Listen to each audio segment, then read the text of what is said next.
Got my new mech mod. Graham can't see my camera, No, but I bought he one doesn't. online. I'm He waiting. doesn't do it so I can see him. I'm waiting for a matching atomizer to turn up or more matchy, but that's an RNV I want to mechanical get. mod from Indonesia, no less. But we just bought another one by accident tonight. We were watching one. Mrs. Hewitt was here, and one was there. It's quite a nice piece. It's made up of different components from a very good company, and it was at £70 to start. And there was people watching, so she went, I'm going to throw a bid on. I went, all right. She said, they'll all watch, they'll all start. So she threw a bid on, and 3 minutes, she went, here they come, they'll all start. And I'm sat watching. 2 minutes, she went, no, they'll all start bidding now. 1 minute, they'll all start bidding. No, she won. She won. So she said I didn't even want that. So I said, that's fine. I'll look after that one for you. That'll be perfectly okay. So I've got another mod coming. That's brilliant. I'm a happy guy.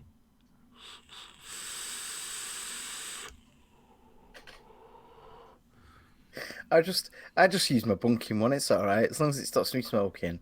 I don't want to get sucked in. Fuck it. No. I don't want to do all that. Gosh, accidentally spending 70 quid on a new one. No, I've got other things to waste my money on. I know. All that shit that's sat around your boxes that you've never opened. I know. I'm rocking a 21750 battery in this bad boy tonight, Graham. Just thought I'd let you know that. I am extremely impressed by that. You don't know how good this is. No, I don't. Actually, I've tried yours before and it was quite nice. I did enjoy it. But you've not tried these. I've not tried the ultra special one, but I tried your nice one that you had, and it was really nice. It was good. They're fantastic, and if you weren't such a lazy beta male, you'd be on it as well. Just saying. Getting all nerdy and obsessed over stuff isn't necessarily alpha, Hayden. Trust me, Graham. That is a beta mod that you've got. This is my alpha mod. Everyone knows I'm a man because of my mod. Well, no, most people know I'm a man because I'm not quite as high pitched as you. It's just like, what? All right, I have better mods and a deeper voice. Keep trying to mod shame me. Go on, keep trying it. See what happens. Oh, you've covered the spot up on your forehead. I've got one front and centre on my nose. I did, yeah, there. as soon as you said it. I've got one on my nose. Show everyone your spot. It's great. Oh, yeah. I've got my big spot now. Look at that. Oof. And he did what real men do. What I always do on show day if I get... I'll just have a crack at that one. I'll just have a... yeah. This'll go. This'll go. No problem. I can get rid of this. I can... Oh, Jesus, it's gone big. And nothing happens and it just gets huge. And that's what happens. That's just the way it goes. And plus, yeah, as Happy Dog rightly points out, I don't think anyone that was involved in chiptune should even dare get into a conversation with me about being alpha. I realise you were the alpha dog of the chiptune scene, but to be honest, mate, Jonathan Yaniv would be the alpha dog of the chiptune scene. Yeah, but I'm not... No. Oh, come on. Happy Dog. Do better than that, man. I'm not sitting here claiming to be some... blokey bloke, manny man. I don't need. Of course. I don't even need to say that shit, man. Well, no, because everyone would go, "What are you change shit? What are you change shit? It's just bollocks." Of course. Do you know what? See that Richard there saying that stopping smoking coincided with fibromyalgia. That's what we've got in our house, man. It's a fucking nightmare, that, isn't it? I feel bad for you, bugger. Sorry about that. Genuinely sorry to say that. I hear it's incredibly painful. Fibromalaria, I always call it. Duke Bratz is in. The Duke's in. Dude, good to see you. Equix, don't think I gave you a shout out. And of course, Richard with the fibromyalgia. Hello, dude. Hope it's not hurting today. Robert's in. Good to see you as well, sir. Got quite a few regulars in tonight. That's nice. It's nice to see so many familiar. Aphid Lip as well. By the way, we have Skype tonight. You can't talk to Graham, but let's be honest, it's not a problem. But we do have Skype working, so if you want to Skype in, it's live at triggerwarning.tv on Skype. Call in, have a chat. It's just me in my dark place, where Graham will just pretend that he can listen. There's no way of routing it. I don't have mixers here. This is just using PCs where I am. What? You're not going to keep me up, are you? Whilst you're on Skype, Yeah. sitting here just going. Yeah. I'm going to leave your picture on screen because I haven't got a Skype picture. Sake. Well, Oh, hey, Philip might Skype in. Yeah, do it, mate. Do it. it's all right. There's no problem with that. I could probably get the Skype picture up, but if I start doing that, I'll have to go quiet for 5 minutes, swear randomly. You know how it. Oh, hang on. No, I think I could do this. Yeah, just get it up. I think I could do this. I'm good. No, I'm going to create a new scene. Oh yeah. What? Right now. Yeah, right now. Cool. There we go. I can do this, dude. I can possibly do this. I don't know if I can do this. Yeah, I can do this. Hold on. Go on, Philip. Skype in it just repeatedly, just to add the pressure. It's just a black box, though. So,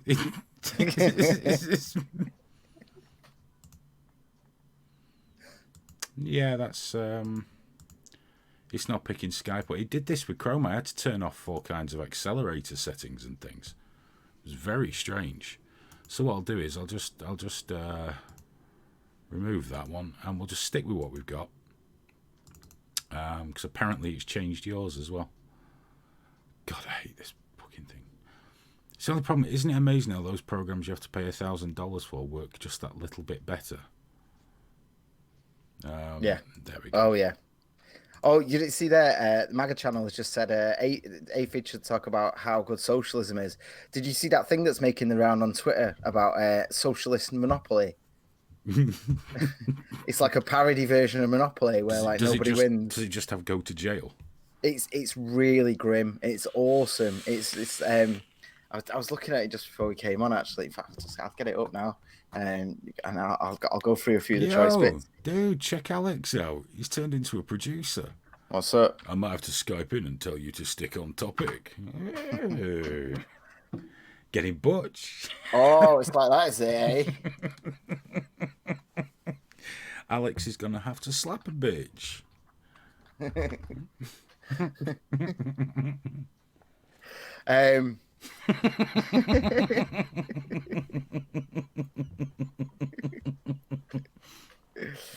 Oh yeah, but yeah, it says the tagline for this monopoly socialism is "Winning is for capitalists." I know.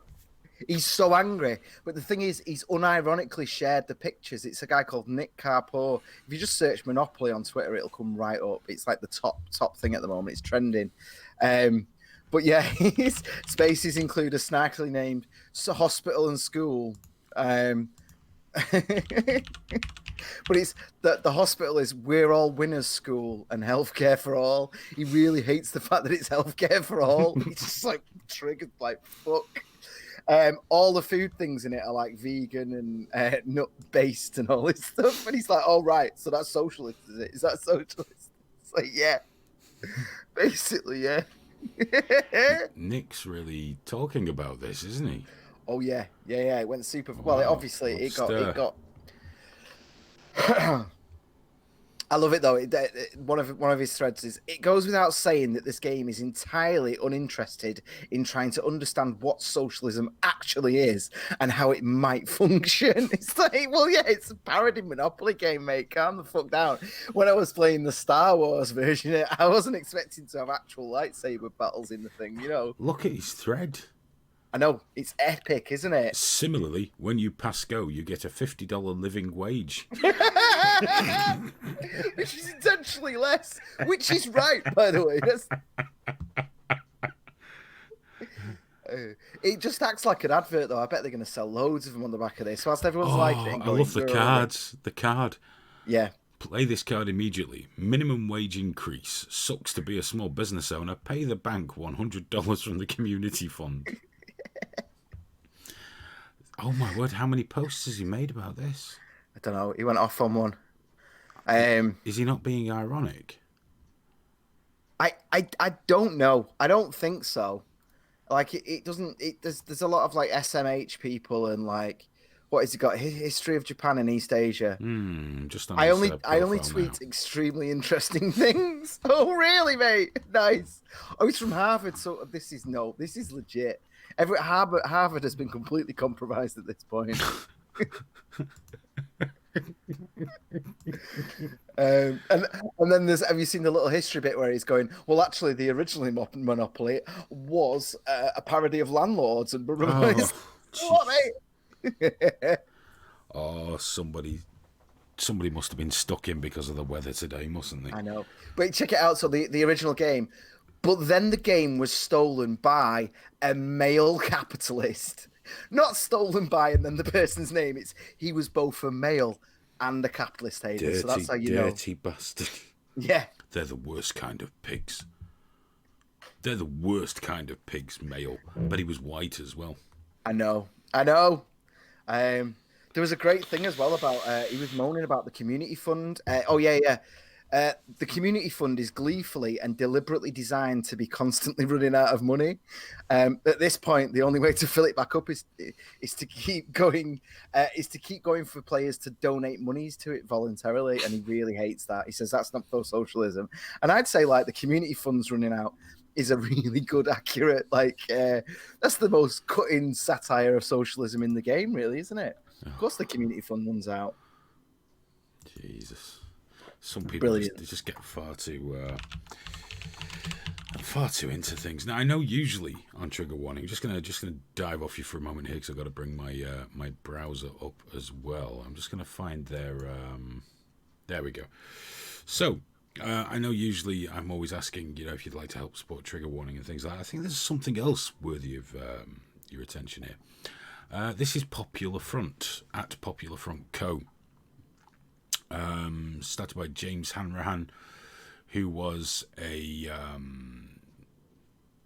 journalist for Vice when Vice still did journalism. He went to war zones, things like that. I've spoken to him quite a lot over the last year or two, on and off. Jake Hanrahan, sorry. On and off, we used to play the podcast on Cogent Radio when we had the radio station. And they're doing really great stuff. This is independent journalism. It's all about war and conflict, but a different slant on it. And they get some really interesting guests, and they've already filmed some pretty cool stuff. So that's at Popular Front Co. And they do have an Indiegogo campaign.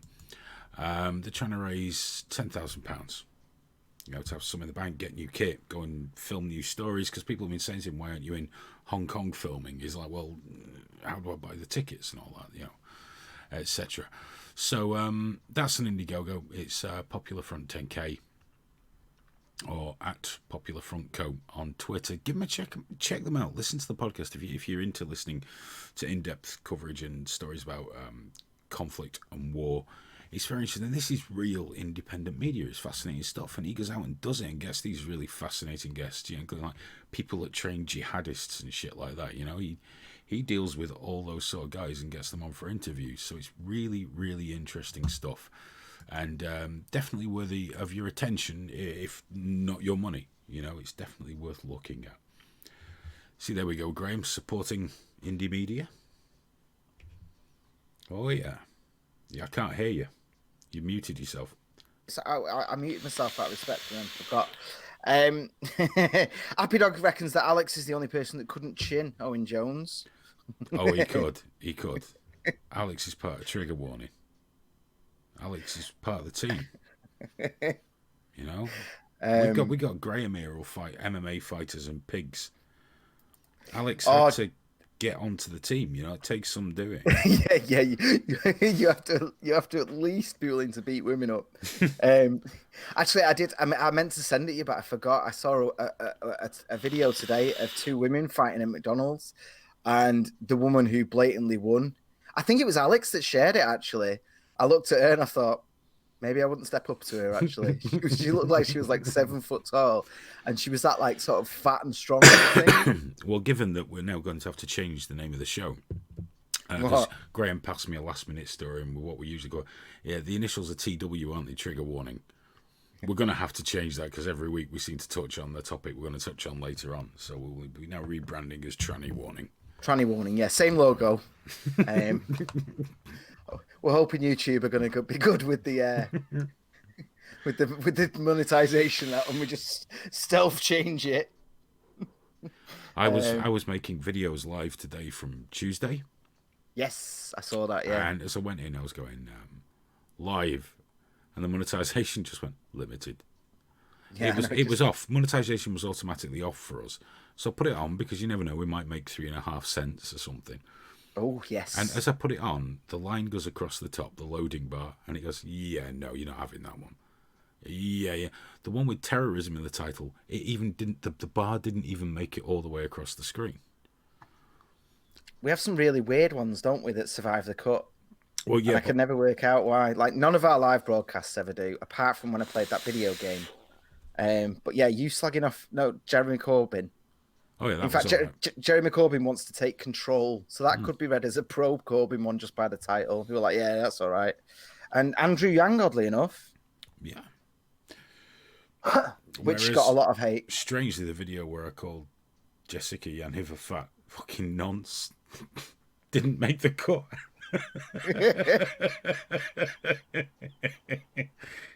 Oh dear, who'd have thought it? There will be some Jessica content tonight, but let's do some stories. Let's do some stories because we got to get through some. This one might be reasonably quick. Have you guys been watching the Spider-Man drama? That's right. Did the Marvel Cinematic Universe just lose Spider-Man? Fans reel at Sony Disney split. If you were really upset by this and you're a grown man, you need to have a fucking word with yourself, because it really doesn't fucking matter. Come on, man up. Spider-Man? No. And that's the end of that story. Did you like that one, Graham? How dare you, Aidan? Yes. That was disgraceful. Seriously. Yeah, I don't care. Yeah, the only interesting thing for Spider-Man is there's talk of them bringing back the other two, so Tobey Maguire and Andrew Garfield, and doing like a multiverse one. And I think that could be a lot of fun. That's the only thing I care about with Spider-Man right now. Apart from the MCU and all that, I'm not really bothered. I've not seen the new one yet. I'm not too fussed. I'd rather watch a 3-hour loop of a dog shitting. I mean, no, it's all right. I enjoyed Homecoming, and I've enjoyed him in the other Marvel movies. I thought he was good. He was fun. My daughter loves him, but I'm not too arsed. I mean, the annoying thing is that Marvel and Disney are just openly negotiating right now, aren't they? This isn't a done deal. It's not even. Everyone's like, oh, well, they're going to reboot him, blah, blah, blah. And it's not. It's just, they're just putting out the numbers there, a 50-50, to see which side the backlash would go on, and all that shit. Because Disney want to rinse them. Thank you very much, Nat. That's hugely appreciated. Nat always drops a couple of bob on us. Yeah, thank you. That's one of the good ones. She is. Thank you very, very much. The rest of you should be ashamed. You could all learn from Nat. She pops every show posts just a couple of quid. There you go, guys. Show. And it's not much. It's not crazy, is it? It's got to be. But it makes us feel warm inside, genuinely thankful. Yeah, it's just like buying a coffee or something, and it's like, there you go, mate. Good stuff. Hey, that's why we don't hate Nat the way we hate the rest of you. Yeah. If you'd like to not be hated, we need several thousand followers so we can get that join button. Oh, that's a nice thing. Join, and they can pay monthly for perks like having stars next to their name, or being the only people allowed to chat in a broke. Basically, it doesn't seem like a great deal. It's got to be something better than that. But if everyone that was in here just dropped us $2 every show, we'd be really happy. Yeah. Oh, yeah, 100%. We wouldn't have to pay anything. No. Robert says he does repeatedly share the show, and that's hugely appreciated. By the way, everyone here, very good. If you'd please just click like. Just click like. It takes a second of your time, but it really helps our videos. It really, really does. Don't click it if you don't like it. We don't want to skew the figures. Don't want to fuck with the algorithm, because the algorithm's really fucking temperamental. But just give us a like. That'd be really nice. Happy Dog's moaning about the text-to-speech thing not working, and it's like, but it should be doing. I don't know what's going on there. You have text-to-speech. You have text-to-speach. Yeah. When you drop money on us, we will read out whatever's there as long as it's legal. There you go. Text-to-speech. Yeah, it will. You guarantee you're going to get it read out. Of course. It's not like I give a fuck, is it? So, or if you want, we'll get Graham to read it if you really want to see someone being uncomfortable. All you got to do, bit of cash. Cha-ching. I'm feeling quite perky tonight. I don't know why. Yeah. Yeah. I've got this not sleeping night after night. My joints are starting to go now. I'm starting to feel it. Hey, gorgeous George. He didn't put a message in, but He didn't. that's still beautiful. Thank you. Just threw it at us like the whores we are. Oh, and you did make me feel dirty. Thank you, sir. Thank you. Just all this financial love gets me moist. In a bad way. In a really bad way. The Vapist wants to know, H, did you see the story on Sky News about the asylum seeker complaining about the free housing? No, I didn't, but he's a cheeky bastard, isn't he? Is this Vapist? Could you clarify? Are you talking about the lady in the metal shipping container thing? If that's what you're talking about, I didn't realise she was an asylum seeker one way or the other. But there is a serious thing at the moment down in London. Mostly, they're putting families in shipping containers. And it's only supposed to be temporary, but it's been going, some of them are there for months, or converted office blocks where they get very, very little, tiny little bedsit rooms. Isn't that better than rotting in some foreign dusty shithole being murdered? Yes, of course it is. American Rebellion Mega Channel, thank you, sir. Oh, my God. You know what? It's the good people in tonight. That's who it is. You also, may I say, remarkably handsome for a man of your vintage, and your beard is marvellous. Oh, the Vapist is confirming yes. So it was a woman who had a disabled lad. I can't remember if it was Asperger's or whatever, but apparently... Oh, fucking hell, not Asperger's. Yeah, it's becoming quite difficult because it's 2 bedrooms, little bathroom, and a... You know what it reminded me of? That what was that VR film that Spielberg just did? Ready Player One. Yeah, you know the way they're all kind of stacked up? It was like the first layer of that. Well, what can we do? We're not a country of infinite resources, but, genuine asylum seekers, people that genuinely have to escape where they are, if they end up here, we want to make sure they've got a roof over their head and that they're fed, but we can't provide fucking luxury for people. It takes time. And I'm noticing a lot of this where they complain about, we don't like this unit we're being housed in. We don't like this. Well, you know what? I'm sorry, but if you don't, you can always fuck off. You're not being brutalised. But you're being fed. We make sure you got a couple of quid. You got clothes. You got furniture. You got somewhere to sleep. You got lay like Luke. Yes, good man. I didn't want to interrupt you. Thank you again. Thank you, everyone. You are a suspiciously good man. Yeah. Clearly one of the better people from your community. There's 4 decent people on this stream tonight, and Alex. A lot of decent people. The thing about them, man, as I've gone on about so much now, it's almost becoming a meme. I used to work in housing and homelessness. I work with asylum seekers. I work with victims of human trafficking, and those containers are much better conditions than almost every single person I ever came across. Of course, if they weren't habitable, we wouldn't put people in them. Like, yeah, most of the people I work with get a slip of a room. Like literally, it's just a bed and a wardrobe. You couldn't fit like a big telly in there. You've got to have a little TV because it won't physically fit. It's literally that's it. Should be happy if you get a TV. Yeah. Oh well, that's if they choose to bring one. Right. If they choose to buy it, because you get yourself down cash converters and you're supposed to have a license. But if I didn't know about it, it was good. They need something to fucking do. They're living in a box. Fuck man. The last thing they need to worry about is fucking TV license. Shared. Yeah, I know. I couldn't believe it when the TV license people used to knock on. It's like, this is a homeless hostel, don't you? A homeless hostel. But like, most of the people I work with would have been over the moon at getting a shipping container, over the fucking moon. But it's the other side to it as well, man. This is the issue with putting faith in the fucking government. They've not built an adequate number of houses since the 70s. They really need to step the fuck off.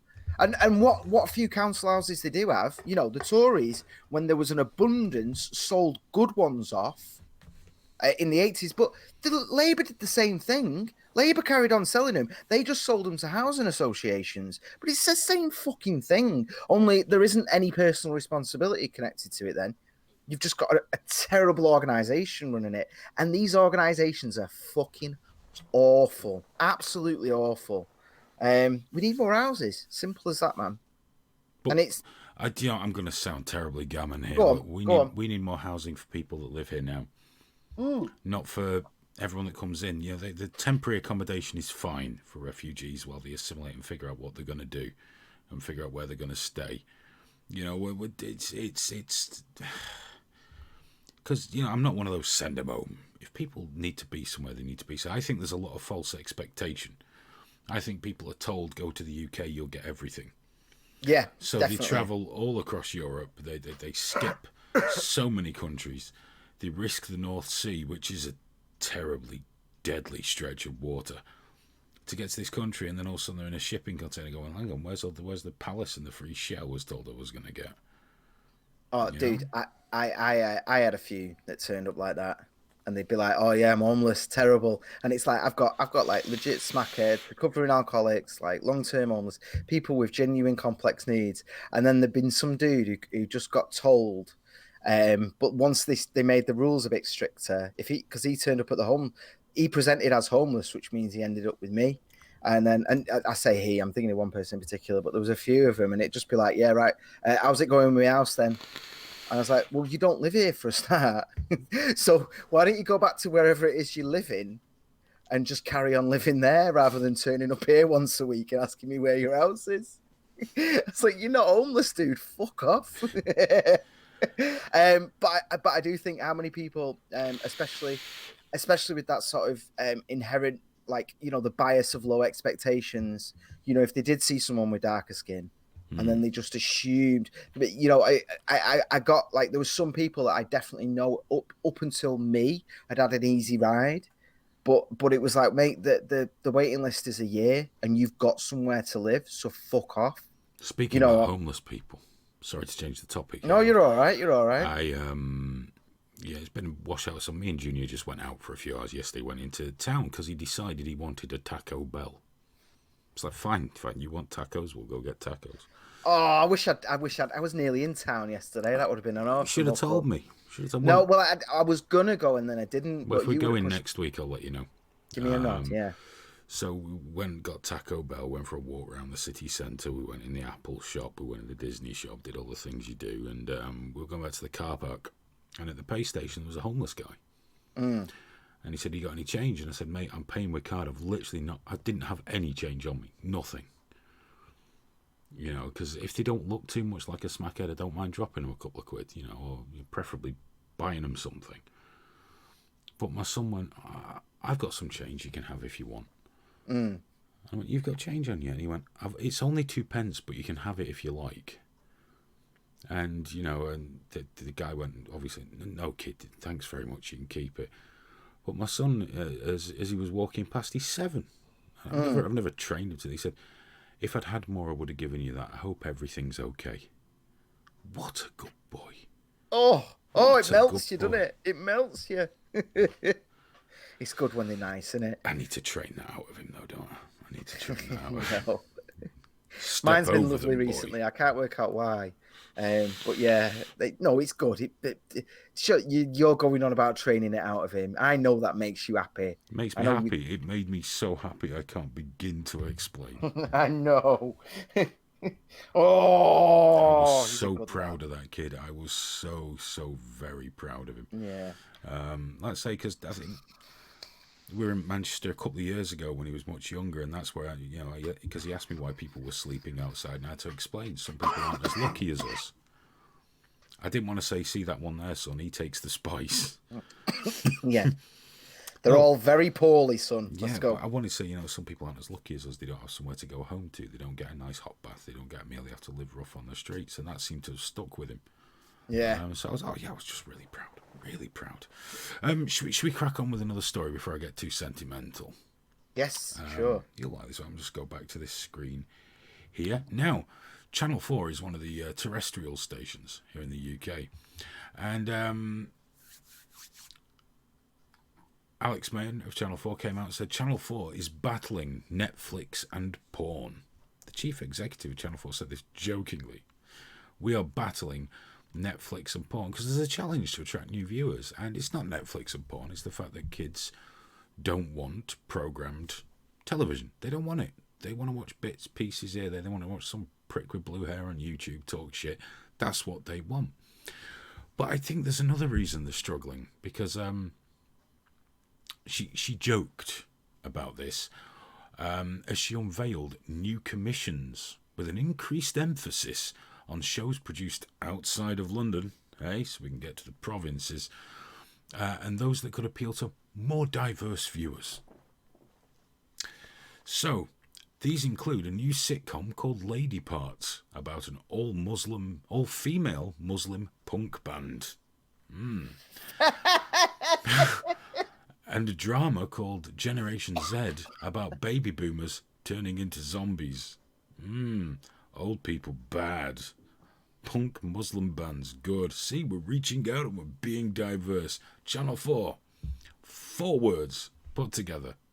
Are you ready? Go woke, get broke. Yeah, 100%, this shit mate. does not work. This is pandering. It's patronising. It's fucking stupid. Your content's dreadful anyway. They've got a show called Gogglebox. Do you know what Gogglebox is? It's popular. Do you know what it is? It's you watching people watching television. You watching people watching television. Not only that, you watching people you really wouldn't like watching television, but they're not horrible enough to make them interesting. They're just dull, ordinary people watching television and talking about shit programs that you don't want to watch anyway, but you will sit there and watch other people watching them and talking about. This is where we're at. And the TV company's like, I can't understand why people are switching off and just going and watching PewDiePie or shit like that. Because do you know what? For all I joke about these blue-haired fucking weirdos, it's not for me. I'm fucking, they don't pander to their audience. They know their audience. And you don't have to be young to know your audience. What you have to stop doing is being a patronising prick that thinks, oh, do you know what would really reach out to people? A story about an all-female Muslim punk band. Why? Who does that appeal to? This is what I don't get. Because if they're religious young Muslim girls, they won't be allowed to watch that anyway, and they certainly won't like punk music. Punk's dead, for fuck's sake. Punk's been dead for years. Green Day are not punk. Punk's got Green Day, like their current.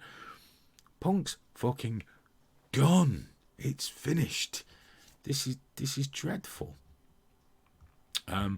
This is forcing a radical rethink of how to measure success, with British television bosses increasingly accepting that they are no longer competing with one another, but are battling with other forms of entertainment for attention. Channel 4 is attempting to improve the popularity of its All4 catch-up service and the number of hours watched by viewers, rather than traditional live viewing figures. Well, of course, because nobody wants programmed television anymore. They want to dip in, dip out. They might go and watch a live show, like some people come and hang out with us for an hour or two. But most of all, people want to go and watch bits whenever they want. My son will happily sit and watch something on a phone. I'll watch little 5-minute videos and things on a phone, but I couldn't imagine watching anything longer than that. That would be strange, but that's how young people digest what they do. And of course, people my age and a bit younger are like, well, that's just stupid. You should watch television at 7:30. This is on. The same way a couple of generations ago that television will rot your brains. Actually, that turned out to be remarkably true. Patrick Holland, the controller of BBC Two, gosh, I bet he's the lion soul of a party, told the festival audience that he accepted that traditional live television channels were increasingly watched by older and wealthier viewers. He insisted his channel was fighting back with shows such as rebooted Top Gear, which attracted more than 1 million viewers. Which is funny because the original Top Gear, which is now called, The Grand Tour, on Amazon, gets far more viewers than that. Far, far more viewers with 3 old men on it. Do you know why? They're not trying to pander to an audience. And it's not just old, wealthy people that watch the Grand Tour. It most certainly isn't. It's a wide age group, because we've got to get away from this idea we must create for this niche. No, it's not your job. Just make interesting fucking programs. And anyway, everyone would rather watch fucking porn on Netflix. Do you like that, Graham? All girl. Did I hear the alert noise? Did somebody just subscribe or something? I don't know. I didn't see anything. I just heard an alert noise. I Oh realised. yeah. I'm not on We've live just chat. had someone there. Yeah. Thank you very much for subscribing. You're a fine human being. We've had we've had a Streamlabs midget porn addict sent us $3. Thanks very much, man. He said, "Why does that Graham chick look like she's sitting on a big rubber horse cock? She can't sit still and keep smiling." Graham's a wriggler. I am. When I'm thinking, I'm like, my legs go. But no, in terms of that, this sounds exactly like what Marvel said around 2014, 15, and now nobody buys Marvel comics anymore because this, I mean, for a start, right? An all-girl Muslim band that doesn't tell me whether or not it's good or not. It's like who's writing it? Is it? And ultimately, if you're making a show and the selling point is that's the thing. It's like Father Ted, isn't it? Oh, we're going to make a new show and it's about two white male priests. You're like, okay, well, what else? Go on. That could be really good or really bad, And ultimately, it's going to be really bad. I saw the other day that the average age viewer for the BBC is now 61. Which is funny. I know, which is funny when they're going on about, Brexit. Who gave us Brexit? All these old people. And it's like, mate, you're slacking off your own demographic there. Nobody cares. And I will say... said about the new punk. You know what the new punk is? Oh, it's bollocks. PewDiePie. Yeah, well, of course it is. Of course it is. That guy slips... PewDiePie, he's become more popular than any terrestrial television station. Much more popular. Just by doing his due. We started watching him. We had some beans on toast tonight. So I've been watching him with my daughter and we had a little bit of supper. And he started today's video with loads of people who had photoshopped pictures of him and his new wife into Minecraft. And, so all his wedding photos, but they were all in. So when they were like walking up some stairs, it was like Minecraft stairs and stuff. And you know what? Like, I've seen, the likes of like a couple of mates of mine going, oh, he's a racist millionaire, don't work hard and stuff. It's like, no, man, the guy works hard every single day. And I've been sharing some really, really sweet moments, including that. She was made up about him being married. It was lovely. It was fucking lovely. And the people that slag him off doesn't follow him at all. He likes TDM. I think he does much the same thing. Yeah, and that's the thing, man. You're allowed to like what you like. Now, this brings me to Channel 4. When everything did start going digital and people were torrenting for ages, everyone was torrenting, and then you were like, oh, you don't need to torrent, you can just stream. But then there was that weird thing of like, the likes of Netflix and Amazon made it so that you would pay for your streaming, but it was a reasonable amount. So you didn't, they found that nice balance, didn't they? Yeah. And as that was happening, obviously, there's things like YouTube that are free. And I did try out all 4 a few times, their online version.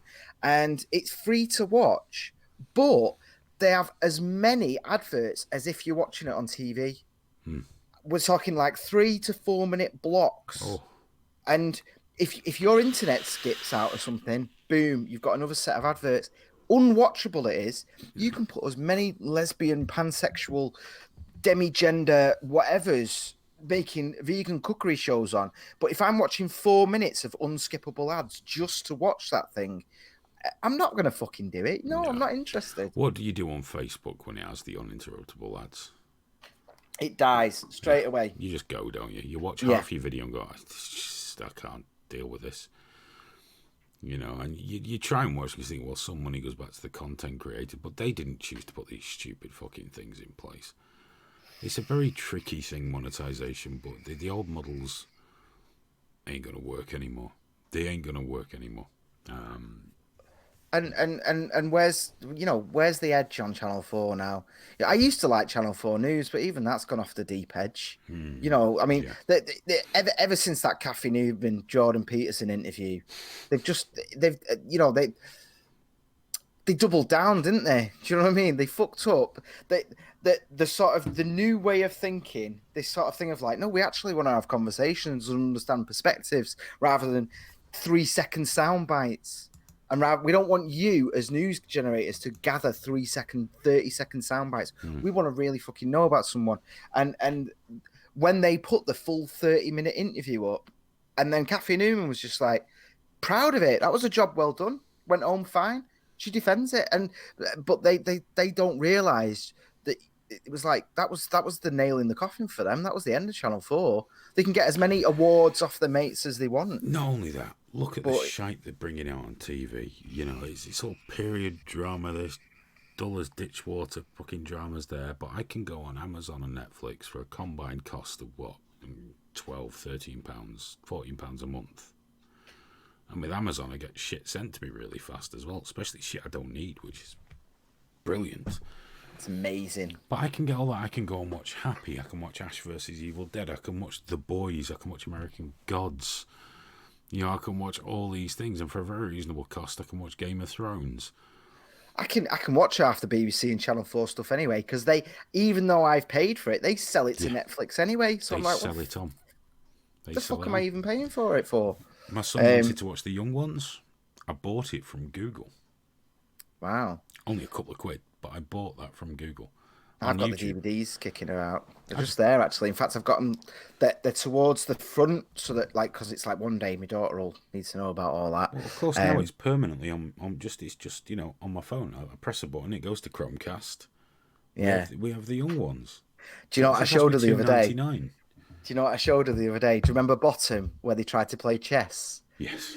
And they end up having that fight, and it's so well shot because they're really into it at that point. It's just like, for all the violence that's in it and all the silliness, that bit has got like some really nice cuts where it cuts to the front of the umbrella, and he's rubbing it, and then it pulls out as he rams it into his crotch, and then it ends with him just slamming his head in the fridge over and over, and like looking at the camera going like that. And I was like, I need to show my daughter this, because this is part of her cultural heritage. Absolutely. I mean, we watched Holy today. Oh, the episode, which is phenomenal. So we watched that because this afternoon he said, you know, because the weather wasn't great, can we watch something? I said, yeah, what do you want to watch? He said, Night of the Living Dead, so I put Bottom on. Fair enough. Just because I didn't fancy sitting through, not that I wouldn't show my son that, because it's fine in my opinion, but I just didn't want to sit through it again right now. Do you want to hear something terrible? Really bad? Always. It's proper men's rights activist thing, this. No, it's not even that. It's the cliche of that. But obviously Netflix doesn't release its streaming figures. It very rarely does, but they usually go 3 seasons on something. If something only gets 1 or 2, it's because nobody's watching it. It doesn't matter how many Twitter moments there are about it. It doesn't matter how many Verge articles there are about it. They just cut it because it's not just that. If something's cheap and it doesn't get a lot of viewers, they'll keep it because it's cheap.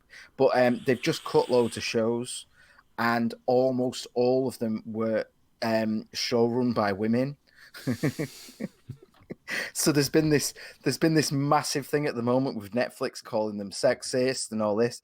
But it's like, no, they literally just dropped the shows because they were shit and no one watched them. Like, you know, the Comic Book News was writing up about them going, yeah, but they were crap.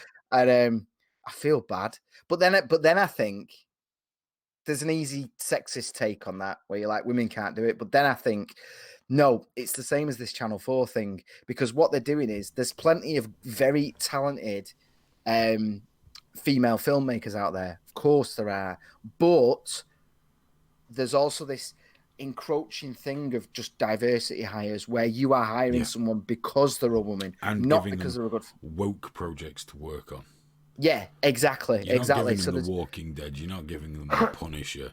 You're giving them some dreadful twee thing about having a period in the 18th century against a backdrop of civil unrest and sexism. It's incredibly boring. It's incredibly dull, and it's doomed to fail because nobody wants to fucking see it. That's the problem. You can have all these wonderful ideas that are all virtuous and beautiful, and people on Twitter, you know the people, will go, this is marvellous. They won't fucking watch it, though. No, they don't watch it. And ultimately, obviously, Netflix is a subscription thing, so it's that. But they don't just not watch Netflix. They don't buy these products. No. Star Wars toys, nobody's buying Star Wars toys. No one's going to this Star Wars world that just opened, which was apparently, I've only just found out, isn't the original trilogy. They just opened it down in was Yeah, it yeah. yeah, and everyone saw the Millennium Falcon and was like, yeah, but then then loads of people went, wait, this is the new films. I don't give a shit about this. I want to sit in the cantina, and yeah, it's kind of that, isn't it? It's kind of because you're not playing with the substance anymore. No. You're going for that the woke signal in the diversity nonsense, and it's bullshit, man. It's total There's no bullshit. gold in them there hills. There's just people saying it's great on Twitter, and why anyone would give a flying fuck about that, I really, really don't know. Drone Tech's just asked, hello Drone Tech, by the way, hope you're well, dude. What's going on with racial discrimination in hiring over there, like the BBC? Positive discrimination, equal opportunities. There's some of it. I mean, the BBC has a vastly skewed figures in terms of minorities and trans people and things like that, but it's the BBC, you know. They're I think fast ultimately, becoming irrelevant. I mean, the license fee thing's got to stop soon. that's the thing with me at the moment. I pay for the BBC. That's my money, and it's a considerable amount of money a year. What is it like? Around 150 quid a year now, something like that. But yes, as you've just said, he said, Drontek said, where they straight up say whites need not apply. No, they say BAME only, Yes. black and minority ethnic, which is a dancing like sophist way of saying no whites. That's what it means. It means everyone but whites, which is creepy for a start because you then it's you compartmentalize and you're like, well, there's whites and there's everyone who isn't white, and we're going to separate them. And the non-whites need help. It's white supremacy, isn't it? But with that guilt-ridden nonsense. But yeah, they openly do this with our money, and no one seems to care. No one seems to give a shit. It's really weird. That's us showing our white privilege. And minorities are overrepresented. Yeah, I actually went through the report. Because their goal is to have people represented as they are in the demographic, and there's a good argument for that. Like, because it is funded by us, it should represent everyone. That should be the goal and the hope or whatever. But then they're oh, this is going to amaze you. This media company are overrepresented in terms of the gay community, but they're still trying to get more gay people in, and they've got gay ambassadors, which is really fucking creepy for me because it's like, wait, because you suck cock, you need some like person to help you. It's insane. You know what? I know a gay guy that works for the BBC, and he's phenomenally talented, and it has nothing to do with his sexuality. You would work with him, and he rises, and he makes a fucking good wage, and he leads projects. He does technical side of things, apps and things like that. But his sexuality is irrelevant, and I get offended on his behalf that they give a shit about it. I wouldn't blame him for using that to get a job over someone else. He has to look after himself, doesn't he? But it's insanity, man. The whole organisation has been corrupted, which is a shame because they used to stand for something phenomenal. By the way, we do have to jump in at this point and say thank you to everyone that has thrown us some cash via live chats, but the majority haven't. Come on, guys, step away. If everyone throws in just a few dollars, this show keeps rolling forever. It's like a telethon, isn't it? Give us your money. Yes, we've got Nat Lynch, Gorgeous George, the American Rebellion MAGA channel, and Lay Like Luke. Crikey. They've all thrown in because they're good people. And Midget Porn Addict. And Midget Porn Addict via the dashboard. Yes, sorry, I forgot about that one. So, yeah, they're all good people. They're going to keep it rolling. Just not even the price of a coffee these days, is it? Not even the price of a fucking coffee. Maybe a shit coffee. Maybe a shit. And does it matter if you skip a shit coffee? Mate. No. I don't mind a shit coffee, so I can cope with that better than I can cope with a shit tea. Yeah, God, I won't drink tea outside the house. I only drink tea at home because a shit cup of tea can ruin your whole day. Whereas a shit coffee you can roll with. You can just go. I can live with that. My ex, she's American, and she was writing a piece about stereotypes. And I was bored out of my mind. And you know what it's like? I can't remember. It was like university or whatever she was doing over there. It was like sort of around that level. And I said, I'll write it for you. I'm bored out of my mind here. I don't mind doing it. I was already doing a maths for her because I fucking love maths. Like I legitimately love maths, and I wrote a whole thing about Don't fucking stereotypes. love English, do you? And no, well, this was, but my essay was all about why Americans think they don't like tea. You know, because they all drink coffee rather than tea. But it's not that they actually don't like tea. It's just they don't like what tea represents, you know, in their sort of cultural zeitgeist. You know, right from the you know, throwing the tea off the pier and all that. And that's what all the taxis were associated with, weren't they? And it was quite an interesting thing of stereotypes because they have a heightened stereotype of us drinking tea. And even though they might like a British person on an individual level, they don't like what us drinking tea represents. Which is silly because drinking tea is just a hot beverage. It's lovely. It's And, lovely. You know, I've got to admit, I don't want to get into American bashing, obviously, but stop putting lemons and having it cold and that sort of filthy shit. Yeah, dude. Stop When I it. was over there, I got given tea all the time, and that shit was sweet. It was usually handed to me in something looking like this, and it was just ice cold. Here's and I was how like, you do this it. is disgusting. If you haven't got a teapot, get a cup, put a tea bag in, Yorkshire tea, something like that, not Earl Grey or any of that bullshit. I think you've got breakfast tea. Drop one bag in there, put boiling water in it, leave it for, I don't know, 4 or 5 minutes. Yeah, man. Squeeze the shit out of it with a spoon. And then add, if you need some sugar in it, you put it in then. Remember, some, 1, 2. That's it. Not dessert spoons, teaspoons. And then with the milk, you put a little bit in, a little drop of milk, just a drop to take the bitterness off. Not much. It shouldn't look milky. And then what you do is drink the bastard. And that's how you do it. That's how. Now, some Americans have said to me, yeah, but we have coffee. What you do? We were drinking coffee in England before America was invented. Apparently, it was terrible. Yeah. Apparently Oh it was God, like- I can imagine it apparently was. absolutely dreadful. Coffee in this country was awful up until only about 5 years ago. I mean, let's be honest. Oh, Robert Morgan said, tea bags, heathen. Shh. Oh, they're fine. They're fine. Step down, bitch. Yeah, tea weird bag thing, is the man. Though. correct delivery You know, device in these America they days. don't butter the bread. Those motherfuckers. I got myself a bagel, and the shit was so dry. It was like it was like pastrami or some shit on it. No butter on it though. How can you live a life without tea and toast? And it was like, yeah, and it was like apparently I had to ask to have it buttered, and I'm like, the fuck are you talking about? Ask? I nearly threw up. Not only that, the coffee I'd got, really nice, you know, one of those things, and they brewed it and everything, and they just got a plastic cup of ice and just sloshed it in and handed it me. Disgusting. I'm not joking, man. I was nearly sick right there at the Well, counter. there's something else. Another foreigner's telling me how to drink tea. Duke Bratsy says, no, you don't squeeze it with a spoon, damn it. There's a reason you don't put it in a damn mixer. Let it soak. Did I not say, let it brew 3 to 5 minutes. Then you give it a squeeze before you take it out. Stir in a good squeeze to get all the goodness out of it. And then you throw the bastard in the bin. You're done. I did say let it brew. Perhaps you prefer the word steep. I don't know, but you let it brew because that's how you get a strong cup of tea known as Builders. That's what Yeah. you do. That's what you do. Steve, I've got smoked Steve having a go at me. Butter on a bagel. How could you not put butter on a fucking bagel, you freak? I had it though. My girl, when she was here for like 6 months, and every time I made a sandwich, she just watched me disgusted. And That's I'm probably like, because you're using a fucking spoon, though, dude. no, I wasn't pushing it that far, man. Things were on the rocks, but yeah, it was wrong. Weirdos, a lot of them. They haven't got a It is fucking true. clue. Like, my wife doesn't really drink coffee. She drinks tea. So when we've been in America, it's always been a bit of a struggle.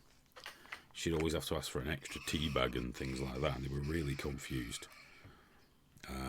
But it's because she likes a proper cup of tea. Proper cup of tea.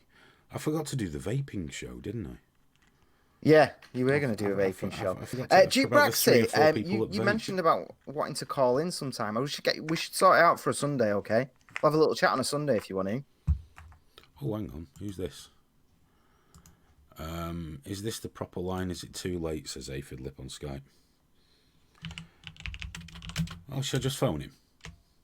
Yeah, just phone him. Yes, Steve. Butter goes on all the sandwiches. It's a standard Fucking hell, thing. Steve, get with the programme, dude. Jesus Christ! It's just. What do you do with your butter? Keep it in the fridge and just look at it every couple of days. Do you know what? Do you know what she did today? Do you know what my better half bloody did today? She made toast from the fresh loaf. Toast, Aiden. There's half a loaf in there, ready to go. Needs to using. Oh, And you've always got unless it's got like furry bits on. You get it no, in the no, no, no. toaster. It's only a couple of days old. I wouldn't have mind if she made a sandwich. Yeah, fair enough. You want a sandwich? You use the But freshest bread toast, you've got. toast. But fucking toast, Aiden. Oh yeah. No, I'm with you on that one. I'm still I mean, angry. I'm still angry I about don't it. get quite as psychotic as you about it. I really wouldn't give a shit. But I'm with you. You use what's there, unless it's got green furry bits on. Then you don't. You don't Well, use if it. an investigation was done and green fairy bits were found, why did it go back in the bread bin? There was no Occam's razor, Hayden. There was You're no gonna have to sort investigation that shit done. out, dude. You're gonna have to sort that shit out. I'm gonna have words. I'm gonna have words. I just didn't want to be angry for the bet show, you. so I'm gonna do it afterwards. I As soon as we bet her finish, field of fucks will be absolutely barren where that one's concerned. I'm gonna burst in, wake her up. Oh, do you know it's great though with the Switch because I'm just now liking it because my daughter can play it during the day on the telly, and then obviously she needs to be in bed. Usually, so it just slips out and she's on it right now. It's great. There you go. Very I'm happy with myself getting confused. that. We got some weird fucking people in here. Smoke Steve says on my sandwich is olive oil and hot pepper relish or spicy brown mustard. What, with jam? Fucking oddball. The Vapist said I do butter coffee. No need for sugar. That's interesting. Butter coffee. I'm not sure about the sound of this. Butter coffee. Is that the American fascination of putting cinnamon on everything? I don't understand that either, but butter coffee. Well, he hasn't sent us a super chat. I've not seen any PayPal emails, so you know what? No respect for that as a concept. Fuck your butter coffee. Right, butter chat in that super chat box, and I'll give it a go sometime. I do have some like shortcake coffee stuff, which we had it when we were in Wales on holiday, so I've got it. So there's a little like memory thing there, and I get it now. It's good. I like it. It's not very nice coffee, but I like the memory. I just like coffee. I don't care if it's out of a jar or whatever, just coffee. I do like that. It's nice. I might as well leave you on screen while I call Aphid Lip, hadn't I? You know, maybe you can listen to it with a delay. I'll just... Yeah.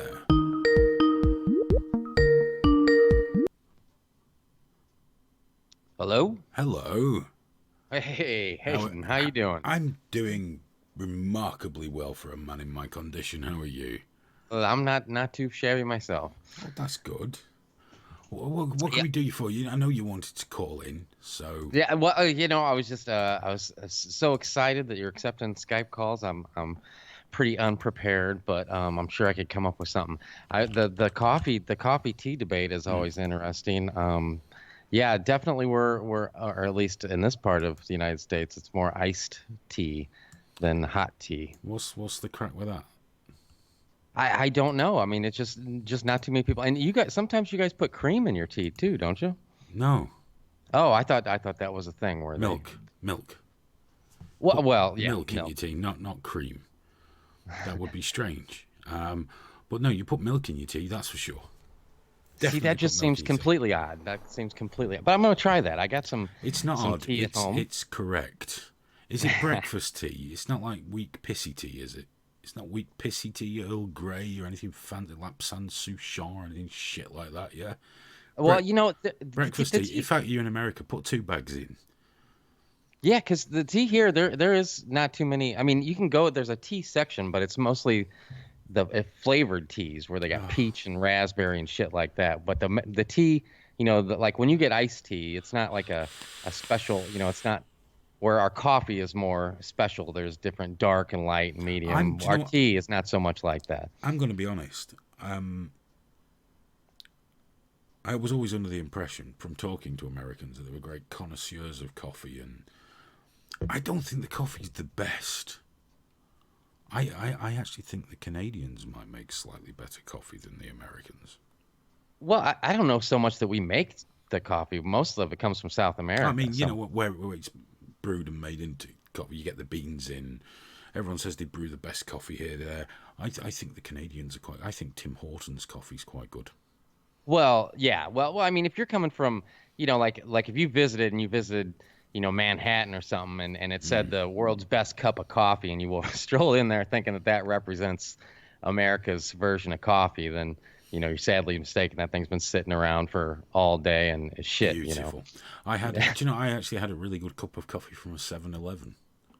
Yeah. Well, hey, Because whatever it takes. in our shops, like we have a spa, which is the same thing. They don't have jars of coffee, like jugs of coffee for you to take. So for me, going in one of these shops, typical, English. My word, what a land of opportunity America is. I can have a slice of pizza. It's 11:30 at night. I can have a slice of pizza. Oh, coffee. 2 types of coffee. I will have 2 cups of coffee. And Oreos. And what's this shit with peanut butter in? I'll have that as well. Shredded bubble gum. Yes, put all that in. Every time I went anywhere near a store in America, I came out with so much shit. But never once did they give me one of those brown paper bags I used to see on TV. The grocery sacks, never got one of those from one of those stores. I was incredibly disgusted by that. Well, yeah. Now it's mostly plastic, or people bring their own. Because everybody's trying to go green, where they have their own canvas bags instead of, hurting the environment with those plastic bags. But shit, I like the plastic bags because I use them to line my little trash cans and shit. Yeah, I just wanted a brown. Yeah, you come to America for the full experience, don't you? Well, is a brown paper bag? Is that something that's specific to think of America? Every film from the 70s and 80s. If anyone went in a grocery store, which I'm calling that on account of you being colonial, we don't call them that here. We call them a shop. But they go into the grocery store and they come out with a brown bag full of shit stuff. Right. All things we can't buy. Well, we can buy it here now. Well, it's Skippy peanut butter and all this shit. And the brown bag. So I went. The first time I went to America was Florida, and we went out just somewhere near Orlando, just some shops. We went for a day away from the attractions and went to see what actually it's like. Turns out, shit.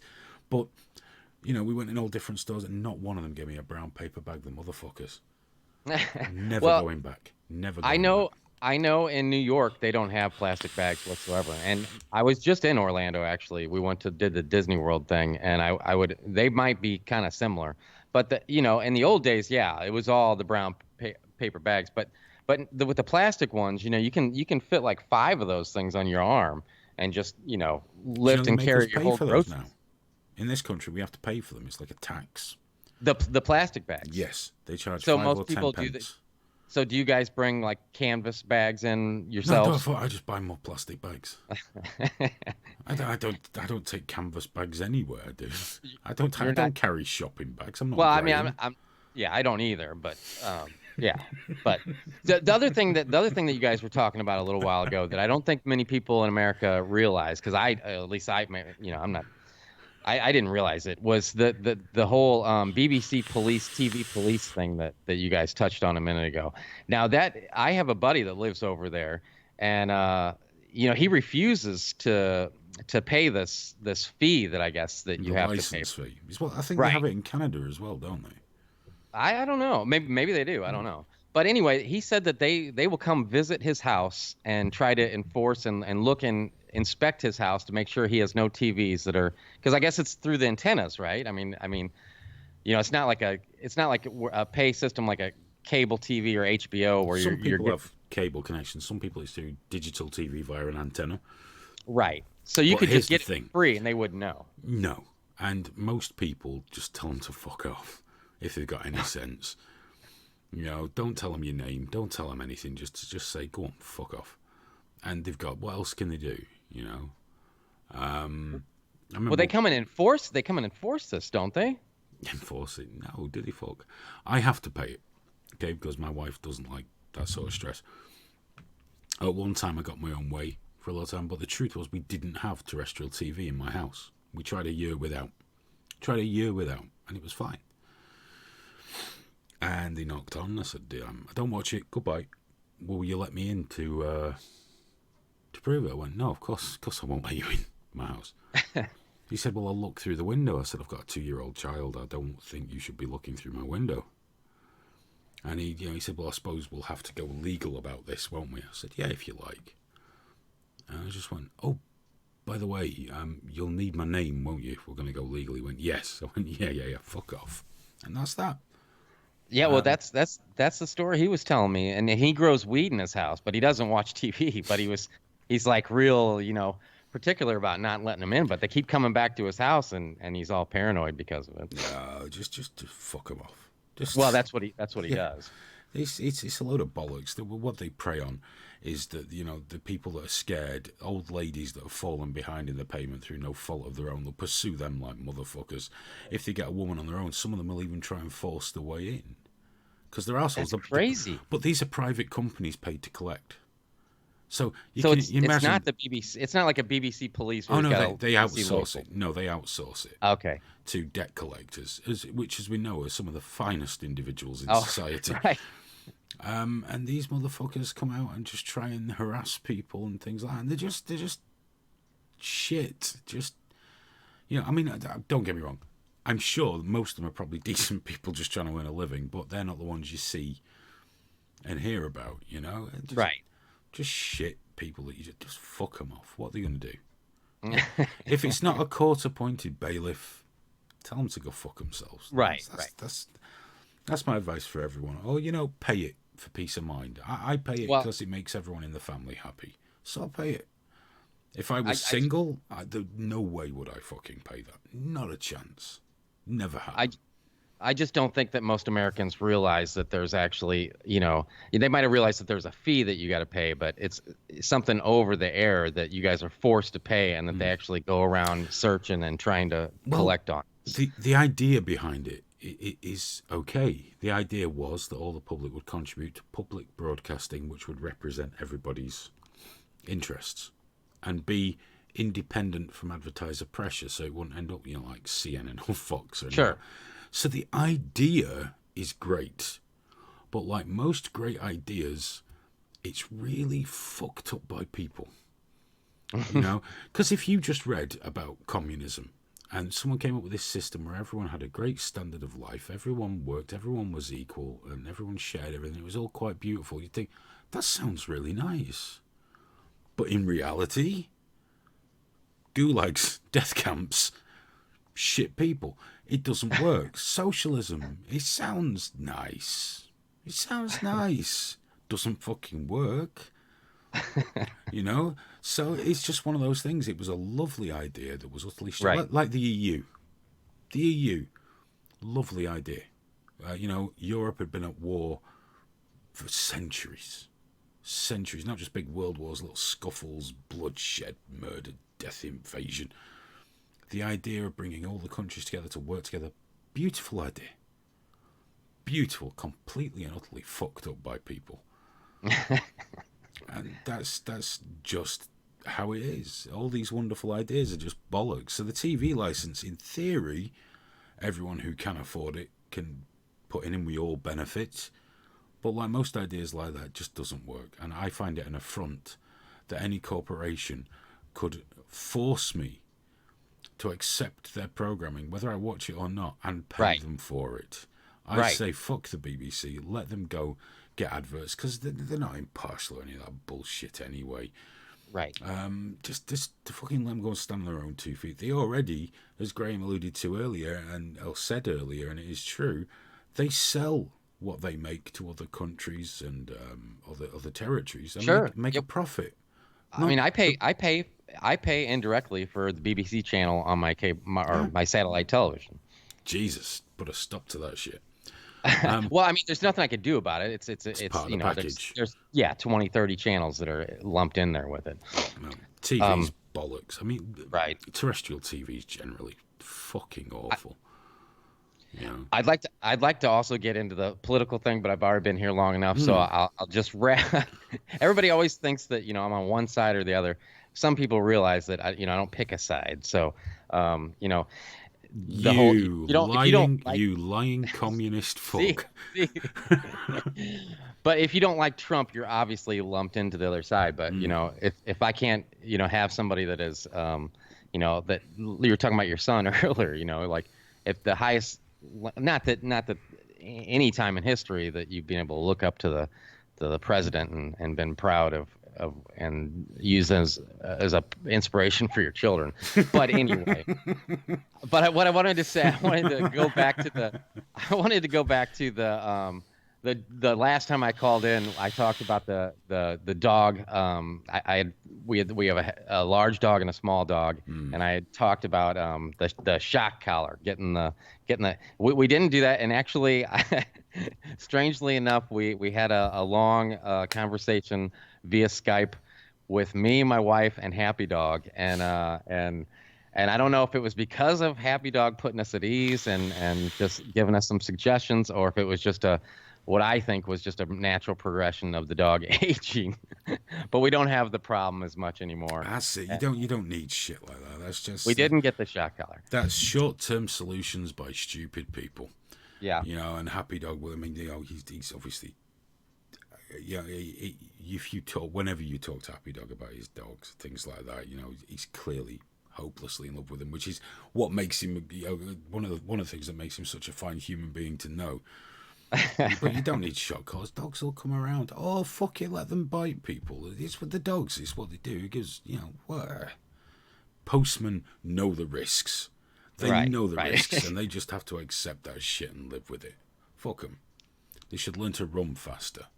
But I'm glad it all works out, dude, and it prevented you being a shitheel. So it's made you a decent human. The only thing that make you even better is to drop $2-3 on trigger warning. Just keep that in mind. I'm not suggesting. I'm just if you really want to get into heaven. That's the key. Huh? Well, it works for those guys with the white suits that have the private jets. I'm just giving it a try. Just roll with us. If we get the millions, I'll cut you in a wee bit. You know what I mean? All right, man. Well, it's good talking to you. I'm glad you had the Skype hooked up tonight. Yeah, me too. And all the best. All the best. There's always a bit more time when I'm broadcasting from home. It never feels as pressured as the studio. Lovely chatting to you, dude. Always a pleasure and never a chore. Take care, mate.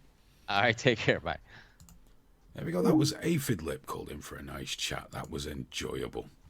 It's nice. I've just been looking at BBC Alexa ranking, and it's currently in the world number 114. Interestingly enough, in the last 90 days, it's dropped out of the top 100. It was consistently 99, 98, 97, and it's down. I mean, still, being the 114th website on the planet isn't so bad. In the UK, it is number 6. In the US, it is 128. If they put ads on the BBC website, the top search term of which is BBC News, if they put ads on that, they would make an absolute fortune. Yeah, they'd make serious money off that. Can you imagine how much it'd go for on the front page of the BBC or on the front page of the news? Some flight, whatever. Yeah, but they see the problem is they'd have to compete for that, and they don't want to do that because why would they? Yeah. Why would they when they've got it so easy? Have you turned your mic down a little bit? No. Oh, yeah. No. I don't even have a manual thing for it on this. On the Hangouts, there's no option, is there? It's really poor. It's very strange that. You just seem a little quieter. I don't know if it may be having Skype on, I don't know. Maybe they've been right this whole time and I was quiet. But Skype's quite noisy, isn't it? So other things are quiet after that. Either that or it's just hijacked a setting. You know what I've just thought? You could, instead of Skype, you could just get people on Hangouts instead. I really could, couldn't I? Like, we just drop them the link. Do you want to ring us? Just drop them a link for this call that we're on right now. That's not. We'll sort that out future because we can have loads. But I've been looking at that Zoom. Yes. And if you just want a couple of people, it's already reasonable because it's free. And if you want a few more, it's only cheap. So we can certainly look at that, and then we can get more people involved. So we could do our shows that we do, and we could perhaps have one every once in a while or however often where we have a few people on to discuss issues from our pool. Yes. Our thick, creamy pool of triggerists. I think that would be marvellous. I think I've just had a great idea. I've got to say as well, I've been keeping an eye on the tweets tonight, and so far, somebody agreed with you before we started saying to the mincer, I say, so well done. You're sharing that. But outside of that, Messrs. Bartholin and Skeen is cyberbullying me right now. Listing my neuroses, saying that toast must be made with stale bread. See, when I read toast, brackets must only be made with stale bread, I thought that was a tweet agreeing with me. And then I realised it's part of a thread listing all the things that's wrong with me. Well, it's all right, dude. I mean, it's the first step, isn't it? It's the first step to, self-awareness. You have gone quiet. I'm sure you've gone quiet. I don't know how. Well, I've killed Skype. I've got you turned up, same as before. Because I thought, if that's making Graham quiet, nobody puts baby in a corner. Keep talking. Oh, Aphidlip is saying he'll only donate if he gets to sit in a group call. That's fine, you can. In fact, you know what? We might make that a part of it. But that's what we were talking about doing in terms of, starting that with our Patreons and our Triggerists, weren't we? So if you're a supporter on Patreon or whatever, then you can sort of come in the group call. Happy Dog's saying, yeah, I'm quieter. I don't know. It's Aiden. Aiden's got controls. No, it isn't. It's literally, I've come back from Happy Dog and you're just quieter. I've not touched anything because Skype comes through the same desktop setting as you do. So, bitch, it's your end. It's not my end. I've been sat here. I have no volume control. I've just cranked the shit out of everything across the board. Yeah. Apparently, I seem a bit better now. Yeah, that's because I've absolutely nailed it across the board. But normally, I can't physically do anything. I have no control whatsoever, and there's nothing on my mic. You fucked it up, Booth. That's a nonsense. But I think a trigger warning group chat is the thing. The American Rebellion MAGA channel says, I will donate again $2 if you give me a show on this channel. You want a trigger warning show? We'll have a chat about that. But, it's... We'll see. Actually, do you know what? I'm not averse to the idea. I'm not averse to it at all. It just depends. I don't want editorial control over your content. I'm not fucking interested in that. But we'll see. We'll see, because we're still building it. But I'm not averse to people being part of the platform. Yeah, as long as you're not going to be doing stuff that gets the channel taken down. It's just like... I'd love to hear all kinds of different voices through Trigger Warning. Yeah. Genuinely. The idea about Trigger Warning isn't that it's personal aggrandization for me or for us. We want it to be a platform. That's what we want. This was all born from... Graham will remember this now, so I had an idea, BVTV, where I was trying to encourage people to do this very thing, build the site, build some streaming, build this, build that, and it turns out that the people that were doing it wanted me to do it all for them. So it didn't work. We had a couple of shows, not so much Richie, he did his own thing, but a couple of others. I ended up trying to get the guests for them, sorting everything, and I thought, well, no, you've got to do it, that's the whole point. So that's what actually got me wanting to do Trigger Warning, saying, well, look, we're not going to move mountains here, but this is what it should be. Go and do this. It's a platform. So, yeah, maybe we'll be able to work something out with that. Even if we just network it, make a Trigger Warning network, Why can't we do that? There's no reason we can't do that. I like that idea. We'll be doing that. Yeah, just make a network. Fuck it. Link a load of different people. The more different opinions and voices, the better. Because how hard will it be to nail us down then?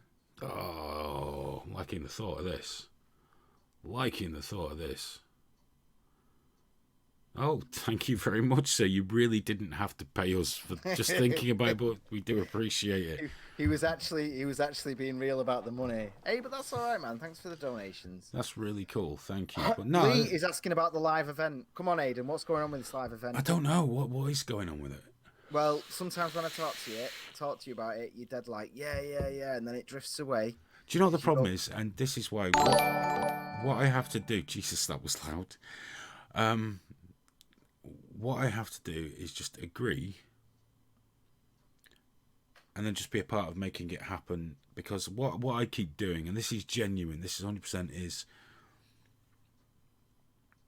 no one's going to come and fucking see me live. Why the fuck would they do that? And this isn't like some kind of false modesty bullshit. I do these shows and I'm brash and I'm loud, but in my general day-to-day life, I'm not like that. That's not what I'm... It's not. I'm very open around other people, but And it's that normal insecurity thing that most people have. What I need to do is just go, yeah, that's the date, let's fucking do it. And then I'll work hard towards it. But the more I agree. whenever agree. I get to think about it, you've noticed yourself, I pull back. Yeah, no, you do. And I know why. And obviously, I'm not going to go into the details, but it's because there's a load of shite going on right now in your personal life.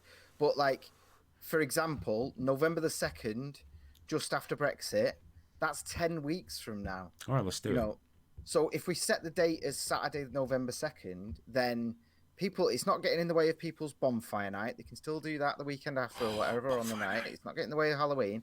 And it's 10 weeks. So all we need to do in the next week is issue tickets, and then the week And after that, find you don't. places for people to stay.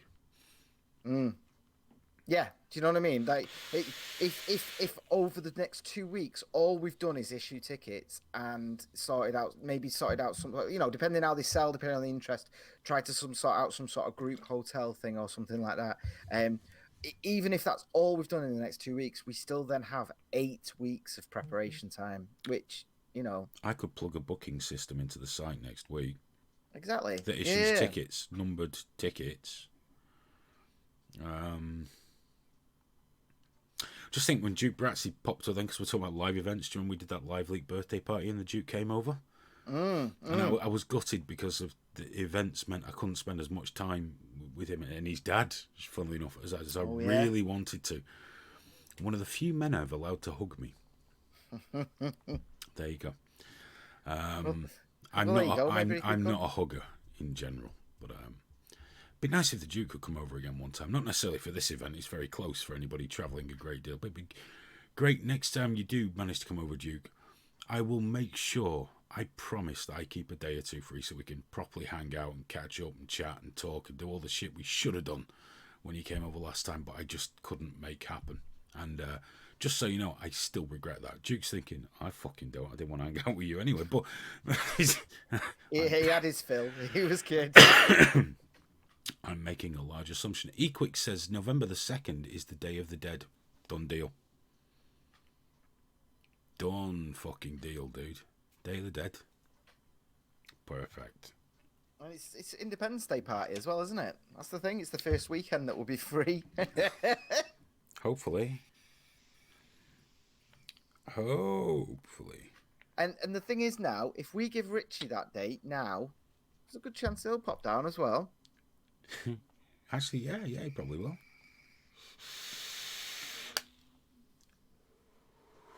That would be a lot of fun. Yeah, man.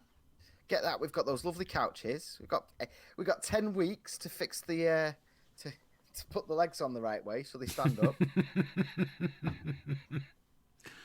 Now that gives us 10 weeks to dress the place, doesn't it? November the 2nd. Okay. Yeah. How many people watching now? I know there's a lot of people who are watching and aren't even chatting.